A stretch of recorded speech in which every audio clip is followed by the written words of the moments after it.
Hey, friends, welcome back to the Old Fashioned On Purpose podcast. As you know, my theme this season is diving into some of my favorite authors and some of my favorite thinkers. And today I am very excited to have the author of this book with me today, Shannon Hayes. I know this will be backwards in the video, but I have known about her book, Radical Homemakers, for a while, just kind of on the periphery of things I was finding on the internet. But it wasn't until this last spring when I was researching my own book that I came across it again and decided to dive in. And it was excellent. And so, even though Shannon wrote this book in 2010, I feel like so many of the ideas and concepts that she shares and what she has continued to share in other platforms that she has is so relevant to what we're seeing in our culture right now, especially in this homestead sphere. So, Shannon is the author of several books. We'll talk about those today. She's a businesswoman, a homeschool mom, and a podcaster who holds a master's degree in sustainable agriculture.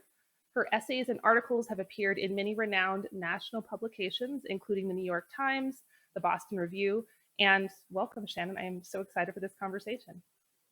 I'm so glad to be here, Jill. Thank you. Yeah. So we'll just dive right in if that's okay with you. hmm Okay. So I was alluding to this a little bit when we joined the call initially. So I've known about this book for a while. I've heard people reference it, but I'm just going to be really upfront right off the bat. I was put off by the title, like for a while, because, and it's my own hangup. It's nothing that you did as an author or anything. I came from a very strict religious sect where homemaking and the way they defined homemaking was kind of used as a weapon and a very limiting idea. And so anything that had the word homemaker attached to it, again, personal hang up, I was like, ooh, that's not for me anymore. I don't want to broach that. But when I actually opened your book and started reading it, I realized it's anything but limiting. It opens up a whole new world. And so you really help to redeem that word for me and see it in a new light. So thank you for that. Well, yeah, yeah. It's interesting how certain terms can really get co-opted. Mhm. And when I started on my quest to learn more, I'm living here in the Northeast, and so it didn't have those same connotations. But I think what was illuminating for me in writing that book were all the things that I didn't write in the book, um, Yeah. because I had to go on a journey and find out. I had to go into a lot of places where I love how you phrase that. It was weaponized against women. It was used to subjugate, to control, and um, and I, on my quest to find out what I was trying to define it as, I had to go into a lot of painful situations where I had to walk away and say, "Wow, that is not what I meant," and I wasn't going to discuss that in a book Yeah. because these people had opened their lives. They had confided in me, particularly a lot of women.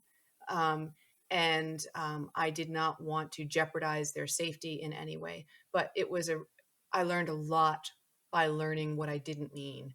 And there's a lot said in the book in what's not said. I noticed that, which I thought was very well handled in those aspects. Yes. Yes. Were you surprised when you started? Because you did a lot of interviews. Obviously, that's kind of the core of the book. Were you surprised um, that was how homemaking was being used in some lifestyles, or did you know that kind of going into it that there was different ways that people were defining it? So, I was 35 years old. I had two young children, and I was recognizing that, I had a PhD in sustainable ag and community development. I was coming out of the Ivy League. I was like on a career trajectory, and yet had a head for business, enough of a head for business to recognize the game is rigged. Yeah. It's really rigged, and it wasn't going to work the way I wanted it to. And I was also recognizing, having grown up the way I did. So yes, I did get this great education, but I actually grew up in the northern foothills of the Appalachian chain, where people had a subsistence living and lived very happily and very well. And those were skills that I just brought into my adulthood with me. And I was starting to put two and two together between this education that I had and, wait a minute, with all this education and all this career prep, why was it that it seemed like the best economic sense and the best quality of life was going to be adopting these skills that I had learned from my Appalachian neighbors? Yes. And so when I started pursuing this research topic, I had an idea of what it could be, but it was not defined. Mm. And I was also already, prior to that, I had been writing about the grass-fed meat movement and was writing about sustainable farming. And so I had an awareness in sustainable farming. You could go in many different directions. You could be a real hardcore Christian fundamentalist who believed that the woman and should be in skirts and barefoot. Yeah. You could also be a hippie back to the lander. You could be a renegade libertarian. You could be all kinds of things. So I was very familiar with the landscape, but I had not um, I hadn't mapped it out, if you will. And Yes. that journey that I took crossing that country, I had a toddler in a backpack on my back and another one by my hand. We were crossing them with a train, meeting all these people. Um, I was on a quest to Yeah. sort of map this out and to understand it, because I knew in my gut that there was a way of life that would be open to my family, if I could understand it. And but I needed to see the landscape and understand all the different ways. And then I process information by writing. Yes. So that book is what came of that, where I really tried to learn that. I love that. I think the very best projects are the ones we start out with an idea, but it becomes clear and fleshed out the longer the further we go. I love those Yeah. projects. I was Yeah. scared to death to write that book. I have to tell you. I remember sitting in the living room of the farm with my parents and saying, I have to write about homemaking. And their jaws dropped. I mean, my mom was, second wave feminism. Both my parents worked. They had full-time professional careers. And obviously they prepared me for that. And I said, I think I might destroy my career if I do this. Mm. But I think there are too many important questions. I think second wave feminism and what we have been taught it means is potentially causing problems in the environment, causing problems actually economically for families. Yeah. And it was, I thought, I am probably choosing the worst subject for the advancement of my career. Yeah. But I couldn't let it go. I couldn't think about anything else. I couldn't read about anything else. I had to get an understanding. So it was an obsession. I hardly slept working on that book. I just couldn't stop reading, couldn't stop doing interviews, couldn't let it go. I love that. Yes. And yeah, that's a lot of integrity to follow that obsession, even though you knew it didn't make sense at the time, but you knew you had to do it. I relate. Yeah, that's powerful. So after this journey, and maybe to our audience if they haven't read your book yet, how would you define a homemaker in your own terms after your own discoveries? The people in this book were living basically by four tenets: economic sustainability, ecological sustainability, community engagement, and what's best for the family. Yes. And that's how I came to frame what true homemaking was. Later on, when I wrote the next book, Redefining Rich, I started realizing what they were doing is they were holding those tenants and they were applying what I ended up calling non-monetary income to keeping their households economically viable. But they were holding on to those tenants. So they weren't just simply choosing to grow vegetables and build log cabins because it was a matter of achieving some sort of homesteading goal, Yeah. and getting stars and on their badges, or Boy Scout badges or whatever. It was about achieving these aims for their family, like keeping their family together, keeping their kids in an environment that they felt was more nourishing, engaging with their community more fully, and using these non-monetary skills, whether it was mending their clothing, keeping a garden, canning, repairing their own cars. All of these things were building up so that they didn't have to then take jobs that didn't honor those tenants. Yes. So it was basically living by these principles in their homes with their families, and then applying non-monetary income skills so that they were free to live by these principles. Yes.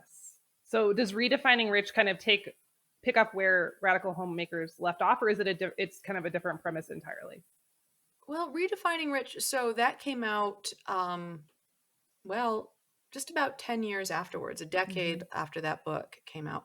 And Redefining Rich is what I learned in the meantime, because, at the time I was writing that, one of the things I noticed was that the radical homemakers would go through a cycle. And I call it the renounce, reclaim, rebuild cycle. As I started off this interview telling you, there are many things said in the absences in the book, Yeah. in the quiet negative spaces, if you will. When I learned what it was not, and one of the things I told you about was we talked about how some women were subjugated Yeah. and homemaking could be weaponized. But one of the other things that I noticed was I had spent a lot of time reading Betty Friedan's book, The Feminine Mystique, and recognizing this issue of housewife syndrome. And I started recognizing not only there were times when homemaking could be weaponized, but I also would read between the lines and start to recognize when I would see signs of housewife syndrome, signs of Mhm. depression, Yes. signs of anxiety. And what I started to recognize is I sifted out like who is happy and doing all right, from who was really, not thriving in the way they could, was looking through these three things. They would move through these cycles of renouncing, reclaiming, and rebuilding. So when you renounce, you kind of go through this thing where you read everything, like you decide, I hate my job. I hate living in this commercial society. I want to get out of this. I want to learn everything I can. So you renounce and you study everything. You follow every podcast. You go to every homesteading conference that you can get to, and you really collect a lot of information. And then the next phase they would move into is reclaiming. And this reclaiming is like a massive effort to get all these skills. Like, are you going to be a beekeeper? And then Yeah. you're going to put your garden in, and then you're going to can every tomato you grow, and then you're going to hang all your herbs up, and you're going to make all your medicines all by yourself, and you're going to sew all your clothes, and you're going to weave all the fabric to make your quilts. Yeah. Like a massive reclaiming of skills. And this is the point where people can go crazy. I've been crazy there before. Just I've dipped into crazy there. Yes. Yep. So, and I actually went to one home where they had like acquired all these skills and they were always on a quest to acquire more skills and do it better and more perfectly, where every stick of firewood was organized in the wood pile according to diameter and length. Okay. And you Yeah. go, okay, wait a minute. Yeah. And then I started to recognize, wait a minute, this is where I'm starting to see happiness is going. And then I would look at the ones who were happy. And, there were piles of laundry. There was dust in the corners. There was like always kitchen mess. The kitchen was alive with like lacto fermentation and like spills that hadn't quite gotten clean up yet. Their fridge was just spilling over. The cabinets had all these baggies of things falling Yeah. out. And they were engaging. So they weren't just like accepting their imperfection, but they were also rebuilding. So they like got enough skills to be economically secure with those skills. They chose the ones that were going to work for them because believe me, there are just more than any of us can take Yes. on. And then they turned outward and they engaged in changing the world. They took their skills, they got what they needed to do what they were going to do. And then they said, I'm going to turn outward and I'm going to build a better world. I'm going to use this to build a bridge to an economy that makes sense, to build a community that I'm proud to raise my children in. Yeah. And those were the ones who were like grappling with the macro issues and the micro issues. And in all that chaotic imperfection, they found happiness. And so what happened in that 10 years, I was sort of young and getting my skills and working in my family business, but I had, had decided to go into business with my parents. They went through 5 surgeries in the course of 18 months, major surgeries where we had to do caregiving. I got older, my kids got older, and my community started suffering different onslaughts of um, ecological, economic predation, because we were a poor rural community. And I started recognizing that it's my turn to turn outward. Yes. And I had to figure out how to like take over my family's business because the transition, the need, the health issues were really demanding that. But I also needed to really start to change this community. And I had to do it in a way to make the bottom line work because now it was a business and family. And I needed to make sure that I was creating an economic situation that my daughters could take on if they wanted to. And so I had to become more of a businesswoman, get a little bit sharper. Yeah. But that's So the second book is, what did I learn in those 10 years and how did I do that? And still hold on to these principles. This episode is sponsored by Redmond Agriculture. If you recall from previous episodes, they're the company that produces my absolute favorite salt for baking and cooking. And they just launched something new that I have been dying to tell you about. So for years, you've heard me talk about soil testing. And it's so crucial for us as home gardeners who are trying to produce food to know what's going on at the soil level. Otherwise, it's really easy to get frustrated and not understand why your yields might be where you need them to be, why some plants are struggling, and so on. Now, the problem with soil tests is that they've been pretty cumbersome to do. You have to find a university that does it locally or mail them off to random places online. It just hasn't been a great option until now. So Redmond's just launched a soil test kit that is designed for people like you and me, homesteaders and home gardeners. And what I'm holding here is a bunch of my printout results, and I have been totally nerding out over this. So it's super easy to do. You get the kit, you send it in the mail, and within 5 or 6 days, you'll have results emailed to you. I discovered things in my test reports that I had no idea. I'm going to go into all the nitty gritty on a future podcast episode, but just for now, I'll tell you a few of the most surprising findings. I discovered my compost pile was low in nitrogen. I discovered my greenhouse was too high in nitrogen. And I discovered why the potting soil that had gave me so much trouble this spring was killing all my plants. So again, I'll go into the details in an upcoming episode. But for now, I want you to have access to the soil kit because gardening season is rapidly coming to a close. And if you've had a rough year, like many folks are reporting that they've had, now is the time to test your soil and figure out what's up. So if you go over to theprairiehomestead.com/soil test, you can use the code HOMESTEAD to save 15% on soil kits or anything else that Redmond has to offer. So I can't wait for you to try this. Knowledge is power. And as gardeners, we can use all of the data that we can get. So now back to our episode. Man, you said so many things. First off, the 3 stages, when I read that in the book, I just was like, it could not be more accurate because that is the exact stages I have gone on myself. And it was so reassuring because I guess for a while, I thought I would have to stay in that middle stage forever. Like, I'm like, well, this is the ultimate in homesteading is just more skills, more perfection. And I started to get burned out and I started to lose interest. And it wasn't until naturally, I just was like, what else can I do? I like community. Like I built my homestead. Now we need to build broader. Like you said, that's when I felt so much more satisfaction and so much more of that happiness. Last year we invested we have a town of 175 people near us. That's our closest community. And we bought an old soda fountain, a tumble down, rundown little restaurant there. And initially I was like, excited to do it, but also we're insane. Like no one does this. Homesteaders don't do this. What are we doing? Like, this is ridiculous. But then just reading that part of your book, I'm like, no, this is part of the cycle. Like this is just part of the next step in the trajectory and it's healthy and it's good. And it has brought a lot of fulfillment, chaotic at times, but it's good. So that was so helpful. Well, that's what we did. We had a firehouse that was a white elephant in our community. And it was attached to the post office and the U.S. Postal Service had tried to shut it down and the building had been on the market for years. So we bought it and we put in a farm to table cafe and everyone thought we were, yeah. That's what Redefining Rich is talking about, that journey of building a community space and turning outward. And, it was a huge economic outlay. And how did we do it? How do we make it work? And, not get divorced and keep our kids loving it. But it's ended up being an amazing journey because it's this tiny little cafe. It's open only 1 day a week because that's where we found balance.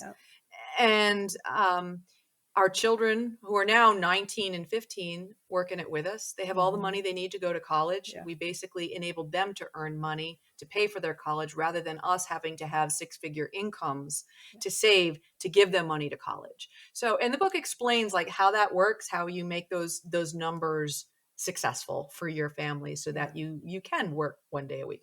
I work more than that, obviously, but the cafe itself is only open. But yeah, that's exactly what we did. And it's been an amazing journey. It's been absolutely amazing. Yeah, that was, I didn't know you had the cafe, which just makes me even more solidarity, because I'm like, no one else, like, what is wrong with us? No one else is buying restaurants or building People, restaurants, oh but my like, goodness. yeah, They thought something was wrong with us. yeah, They called my parents. yeah, They thought I needed, yeah, like, yeah, were we on drugs? Were yeah, we, just not thinking we were throwing the whole family fortune down the toilet? yeah, Oh, sure. all the Yeah. things, But, yeah, sometimes you just need a little skin in the game to have some fun. absolutely, but yeah, Stakes are that's higher. my kind of fun. That's my kind of fun. Little sweat, little nausea, it's all good.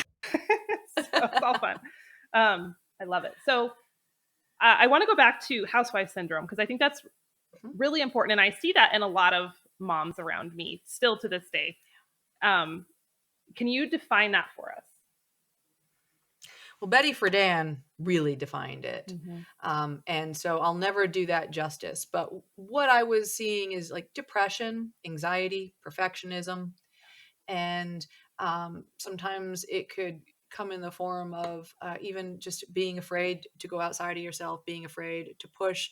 And oftentimes, when people got stuck in that second phase of acquiring skills, that's when I would see that housewife syndrome happening, Okay. because they would just obsess.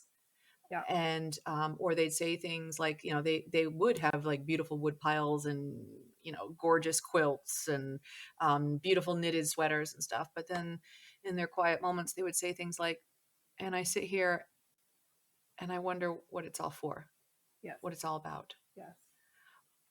You know, I could take you on a tour. If I could lift up this computer and walk it around, you could see the mess that is my house. Yeah. But I can sit here and tell you any second of any day, what's this about? Why am I doing this? And that was what was missing. But that depression and anxiety are just, they were overwhelming for some people. Yes. And that's what you look for. And a balance of power that's not there, a Mm-hmm. lack of a balance of power, fears, things like that. Those are Yeah. all signs of it. And the thing is, we talk about homemaking and we talk about the risk of housewife syndrome. But I also noticed that people who work can also be in codependent, dangerous, toxic relationships with those jobs too. So, no matter what we do, the vocation has its dangers. Yes. Um, so I want to be fair about that, but yeah, you have to be thinking about these things if you're going to choose to forge a path where there is not a conventional ladder to success. There is not an outside world that says, oh, you've achieved this title or you have this salary, therefore you have value. You don't get any of those artificial props. You have to, it all has to come from within. You have to make it happen on your own, and you have to find your own satisfaction and sense of completion and fulfillment. And that can be dangerous for some people. They may not be Yes. ready for that. Yes. That's a good point. Now, I haven't read The Feminine Mystique. I've read portions of it in other works, but am I correct in understanding that Betty Friedan's solution to that was for women to go be empowered in the workplace primarily, right? Well, what was interesting is she wrote, several editions of that came out, and Mm-hmm. that was the solution that we interpreted. Okay. And that mainstream United States culture interpreted. And what was fascinating is right when that happened and we had this second wave of feminism, it was also when we started introducing more corn syrup into our foods. We Yeah. started getting more processed foods. We started changing our diet. Um, is correlation causation? I don't know, but wow, I suspect that the fact that then no one was home and we all needed these processed foods and there was a market Yeah. for them, and we started getting the obesity issues and all the chronic health problems. So I've always found that was really fascinating. And what I think is cool is if you look at the last edition that she wrote, she put a comment in her forward saying, it's no longer a battle of the sexes. It's about the corporations. Yeah. Yeah. And we have to take that into consideration. So at one point, did she believe that was the answer? Yeah. But I mean, any of us who are writing and researching, where we are in the path of our careers, it changes. It really Absolutely. changes. Yes. It definitely does. It's humbling how much it changes sometimes. Oh my God, all the ways I've been wrong. Yes. Sometimes I don't even like, I'm like, I don't want to look at the old blog posts. Like, I just don't want to look at them. It's horrifying. Yeah. So sure of myself, but like, no. Anyway, and so I like that you brought up the corporation point because I think some of my favorite sections of the book were where you're talking about the introduction of consumptionism and how the home shifted from a place of production to a place of consumption. And especially, I think one of the pieces that really shook what I thought that I was told to be true is that I was told that the home has always been the women's domain, period, end throughout history. And that was like the traditional right way for it to be. And then you came in with the facts and kind of blew all that up. So can you speak to that a little bit for the audience? Yeah, I'll gloss over it. Yeah. But basically, the household husband is houseman, housewife is housewife, and they come from Old German, and it roots back to the Middle Ages when the first middle class was starting to emerge, and you had householders, that people that could actually hold their own land, and a man and a woman would work that land together, and they would maintain a household, and it was an economic system for them and their family, and as opposed to being in the feudal system and under the care of a lord. And so it was, the original middle class independence, and the system worked by men and women working together, dividing up skills. And it wasn't as gender, I mean, definitely there were certain genders doing certain things, but there was a lot of crossing. Like, women might sew, but men were sewing leather, and the men did hard physical work, but the women were doing a lot of the lifting and the gardening, and a lot of the hard physical work in the kitchens. And what happened is, this system was going on in Europe, and then I'm like jumping way forward Sure, to the sure. Industrial Revolution, Yeah. and we needed to get workers. And the first people we asked to come into the factories were the men. So the men were the first to leave, and that's the only time when it actually started being the woman's domain. And it was because the man couldn't be home anymore to slaughter the hog and do Yeah. his share of those responsibilities. But it was originally two people running a household ecological system together. Yes. Which I think is it's beautiful to think about. And also it makes a lot of sense, especially when you get into the homesteading world, because it really is a multi-person project. I mean, you can do it alone. And I've interviewed single homesteaders, but it really, I mean, when you get into the full breadth of it, it's nice to have an extra person there. So do you feel, I think somewhere in the book you talked a little bit about kind of the modern malaise of just people just feeling the depression and the anxiety, even beyond just the housewife syndrome, just kind of like culturally, people are just kind of in that funk. Do you probably wrote about this in the book, I'm just trying to remember, did you attribute that to kind of that loss of production where we don't have that purpose anymore because we are just consuming? Like, how do you kind of tie that in? Yeah. That's what I see, that for right up until the pandemic, the drive in this country was to consume, to have the newest, the greatest, and the latest.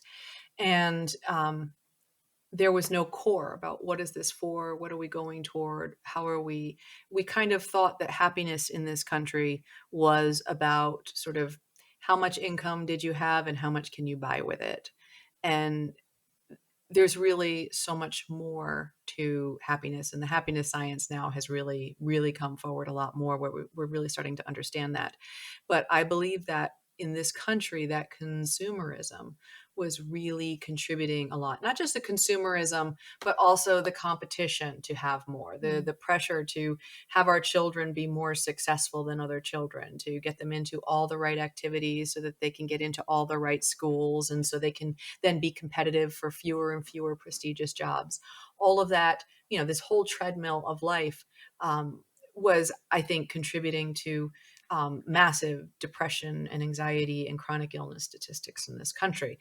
So, um, yeah, I think the pandemic has really helped to shake a lot of this up. I think a lot of people have had to come up for air in the midst of this and say, wait a minute, what was I doing that for, and why Yeah. am I doing that? And I'm kind of curious to see.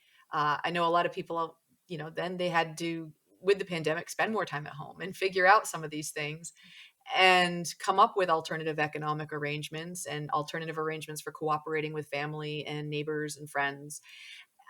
So I'm curious to see, what the fallout of that is. Do we move Yeah. beyond that consumerism in this country? Boy, I really think it's time that we do. Yes. Yes, I hope it has some lasting change, and then we just don't rush back and go to our former places. But I noticed that as well. Even just the rush for everyone wanting to make sourdough bread, or everyone wanting to start canning. Sourdough I'm bread. like, Oh, please, I no know, sourdough bread. no more sourdough bread, please. But yeah, I'm like, y'all are feeling something. I don't know if you know what you're feeling, but you're feeling something that's stirring. So keep following that, like keep chasing that and see where that leads. So hopefully we'll have some lasting positive effects after that. So several times you've talked about knowing what this is all for, meaning like what you're doing and the purpose behind it. If someone's listening to this right now and maybe they're trying to figure out what it is all for, why they're doing these things or why they should do these things, do you have any advice for them on how to get that clarity? Yeah. I talk about this more in depth in Redefining Rich, and I talk about the quality of life statement, Mm-hmm. what you're after, what you're trying to achieve. And I used to have like a lengthy quality of life statement. And by the way, people can go to my website, theradicalhomemaker.net, and they can download a workbook from Redefining Rich, which helps you with that quality of life statement and also looking at different income streams and things. But what I found was initially working with that quality of life statement. That was what I was going for at the beginning. Like, why am I doing this? What am I after? And Bob, my husband, and I, we had things like, we wanted to be home with our children. We wanted to be connected to our family. We wanted to be a part of the fabric of our community. And we had all these things listed, which meant, we're going to work from home and we're going to homeschool our kids and we're going to make time for travel. Like, and we really spelled it all out in this like multi-paragraph statement that we kept on our kitchen wall for a while. Now it's down to just a very simple statement. We've done this for so many years. We say we're in it to nourish and restore family, community, and planet. Just like that. Yep. And my kids know it. They work on the farm and in the cafe with us now, and we have employees, and they all know it. And what we tell everybody is, this is what we're here for. If you are ever in a situation where you need to make a decision, you put that in front of you, and as long as you have honored that, you're going to be okay. We may have different ideas on how that gets honored, but as long as that's the core, and you start to recognize you're playing a long game in that way. You can play your finances the long game, you play your relationships and how you're working with people. So that quality of life statement is what led us to that very, very simple statement. But, a couple paragraphs where you sit down with everyone in your family and you talk about, what are you after? What are you trying to achieve? And put that up on the wall. And then you hold every decision up to that, before you take the next job, before you agree to the next activity. Is it supporting that? If it is not, you got to learn to say no. Yeah. That's powerful. And sometimes the shortest little statements like that have the most impact. Yeah.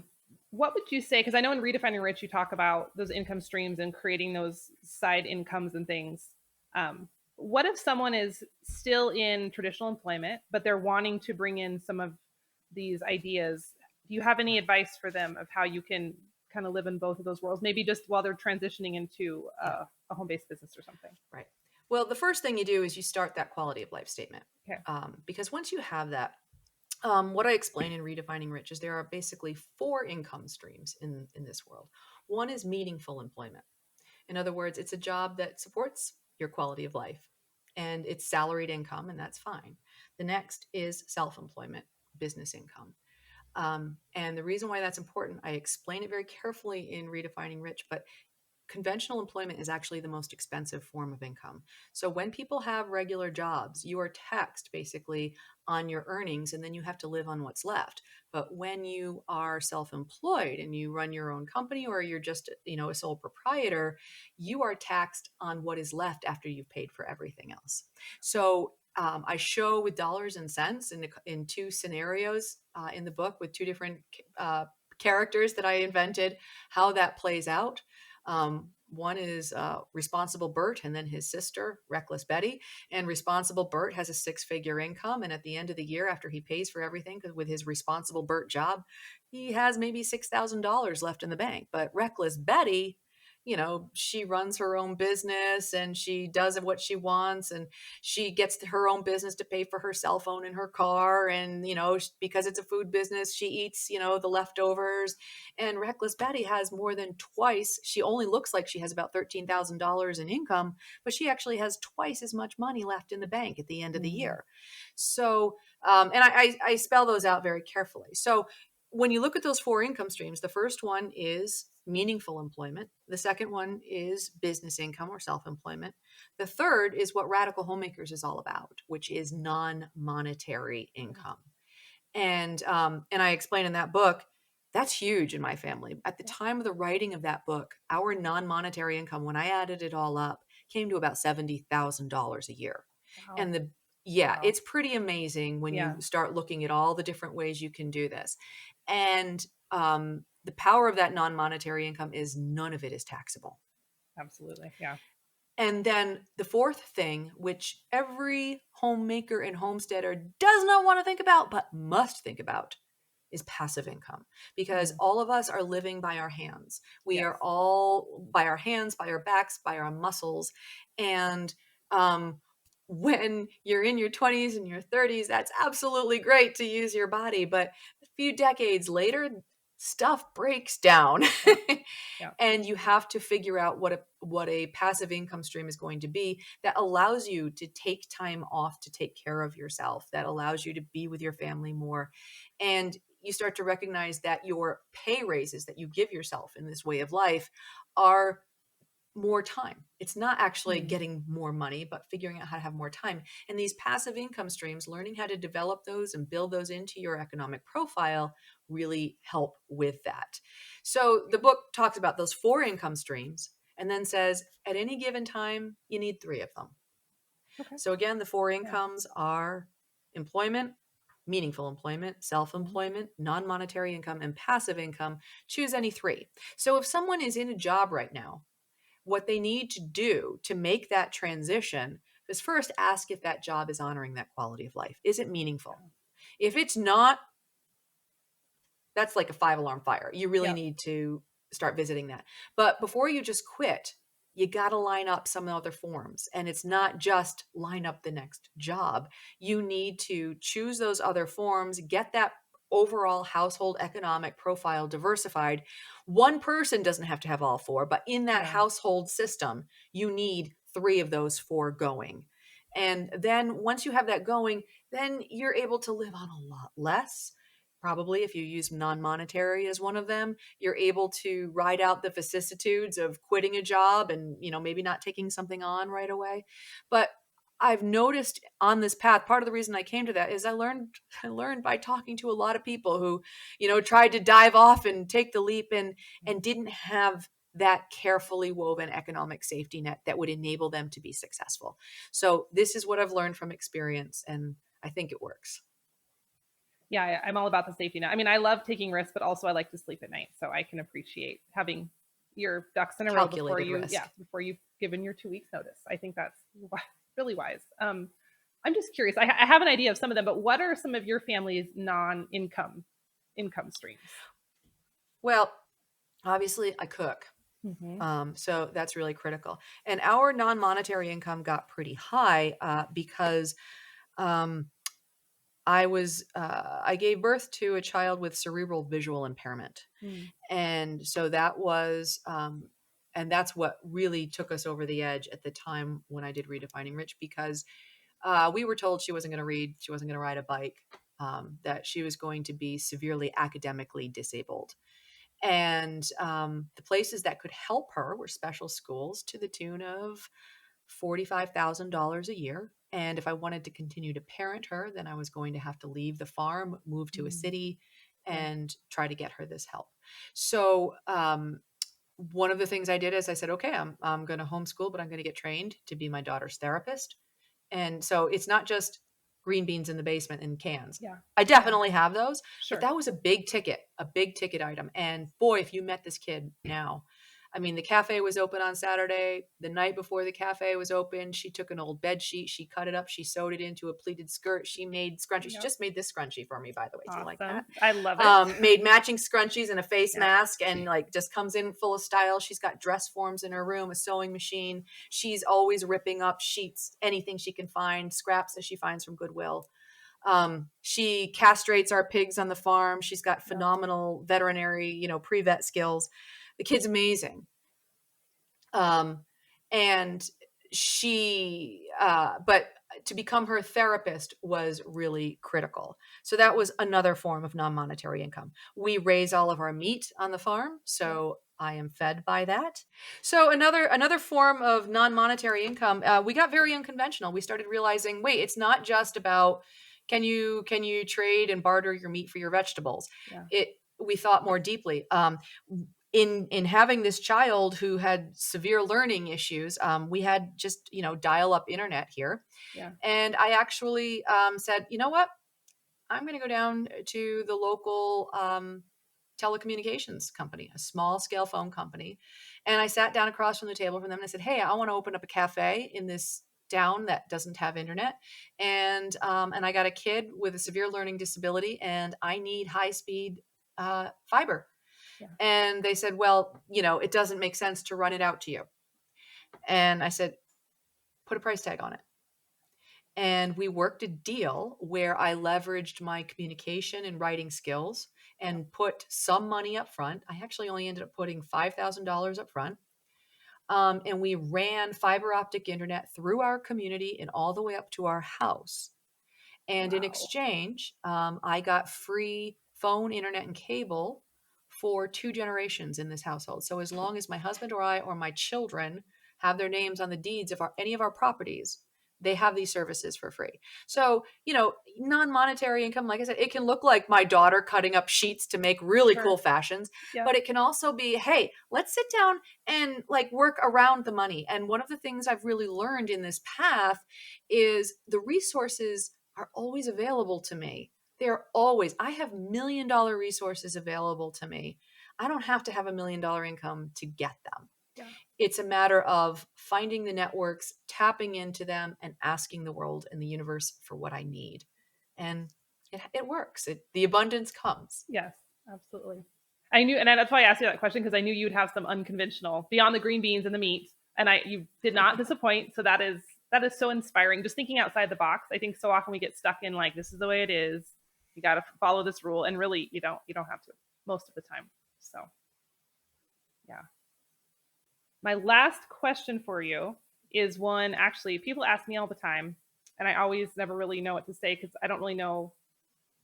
I don't really know how I keep it all balanced. But people always ask me, how do I balance the homestead, the homemaking, plus owning businesses and cafes and all the different things? So, I mean, I know how I sort of kind of do it. I'd love to hear your answer to that question, All just right. for my I'm going own to give you, curiosity. yep, two different answers. One is I run a cafe. So if you run a cafe, and you have to learn to think like a chef, Yeah. and a chef learns to think forward and backwards in time. You have to think about, if you're going to serve this dish, how long does it take to prepare? And if I'm going to serve eggs and home fries, I know that the home fries take twice as long to cook as the eggs. And then the sausage is in between. And you like have this forward and backward thinking in time. I talk about this in Redefining Rich, about developing that skill and learning to do something called mise en place, where you get all your tools lined up to do your job as efficiently as possible. You watch your movements, and you go in. You toss the phone to the side. You don't get on that. Don't Yep. try to stop and Instagram it or Yep. whatever. And you focus on your tasks at hand. And when you do your mise en place, you also mise the week. I say, where you say what's happening on Monday, Tuesday, Wednesday, Thursday. And when you look at what's happening with all the things you're trying to juggle, you got to be honest, because chefs have to be honest with time. You have to call it out and say, you know what, there's no way certain things are going to get done in the number of hours. So you start to learn to take things off, to delegate to other people, or to say some things just cannot be done. So you start to really get a realistic sense of what works. And that system for me is very key. And I do talk about that in depth, about how to implement that in Redefining Rich, but also in that free workbook that I mentioned. But the other one that is so important, Jill, is the word no. Yeah. I use the word no for just about everything. I would say I give out 99 no's for one yes. I have learned I have that quality of life that I'm after. And if it doesn't feed it, if it doesn't honor it, I'm just not going to do it. And I'm 48 years old now. I just don't do guilt anymore. Yeah. Yeah. I always loved that line from Friends that Phoebe Buffay says, was, oh, I'd love to, but I don't want to. Yeah. Yes. Yes. You just have to learn to, particularly if you don't have a job and you're in control of your time, then there will always be claims made upon it by the outside Yes. world. And if you're trying to change and make the outside world better, some of those claims are legitimate, but a lot of them are not. A lot of them, if you say no, we say yes out of guilt because, oh, I got to Yeah. change the world. So I got to say yes. I got to serve on this board and I got to be on this committee and I got to do this other thing. But the truth is, when you say no, chances are that's making room for someone else who's a better fit to step in. Mm. So you can't be shy about those no's. Taking yourself out of the picture enables other people to step forward. And I don't refuse to help everybody, but one of the tricks that I have learned is I do not do meetings. I don't do boards, Yes. committees. I do not do group meetings, Yeah. period. Yeah. What I do is, but I always say yes to one-on-one. And I have learned that if I go into a group setting, then I have a personality that does one of two things. Either I destroy everything because I can think of a better way, or Yeah. I sense the tensions that are going on, or I'll say what no one says, and then that disrupts the whole harmony of everything. Yes. So I can be like absolute chaos. I have a friend who calls me Sekhmet or Kali. Like, you just put me in a group Yeah. situation and things will blow up. Yes. So I've learned this, like, you don't want me on your committee. Just trust me. You really don't. The other thing that will happen is I'll get so committed to making something successful that I'll take a disproportionate amount of work on. And I'll step in, and then it's my ego, like, who wants to succeed, who wants to be right. That's toxic. It's not good. So since I can't be a good grown-up person in those settings, I don't do them. But I always meet with people one-on-one. And I have a formula for my knowing called, Okay. and I got it from William Ury, who also wrote Getting to Yes. It's called the yes, no, yes formula. I start with what I'm saying yes to. I'm saying yes to time. I'm saying yes to keeping my business going. Or I'm saying yes to what matters about what the person, the querent, is asking. Sure. And then I say no very clearly. And then I answer it with the second yes, which is what I can do. So no, I cannot join your committee, but I am happy to sit down with you at the end of a cafe day for 15 minutes and go over some of your ideas. Or no, I'm not going to join this particular activity, but if you would like, I will put your information in my newsletter that goes out to a few thousand people so that they know about it. So you find something that you can say yes to. Sometimes you really don't want anything to do with someone, but Sure. No, you within do reason. generally want to Yeah. encourage things. But yeah, that's my advice. Say no a lot and get your mise en place in place. Oh, so good. So good. And the no is something I'm getting better, but I need to get even more better at it because the guilt it's real. And you want to be the nice person and you want to be the supportive and the cheerleader, but you cannot cheerlead all the things or you will No. just crash and burn. So yeah. And then you're not there for your family and you're not there for yourself. Yeah. And if you're withering, you're useless to anybody. Absolutely. Yeah, totally. And the creative energy just goes kaput. Nothing. Mm-hmm. Yeah. So good. So much wisdom. Anything that you wanted to share that maybe we didn't cover? Did we miss anything? I screw up a lot. I have a lot of wisdom, but I came by it honestly with a lot of mistakes. I write about those stories every week during the growing season, so people can check those out on the Hearth of Sapwish Hollow podcast if they want. Okay. But they can go over to theradicalhomemaker.net. They can get that workbook if they're interested. And I love what you're doing, and I'm glad that there's people out there who are still keen on this and still trying to make it work. It's a good life. I've had a really fun run with this.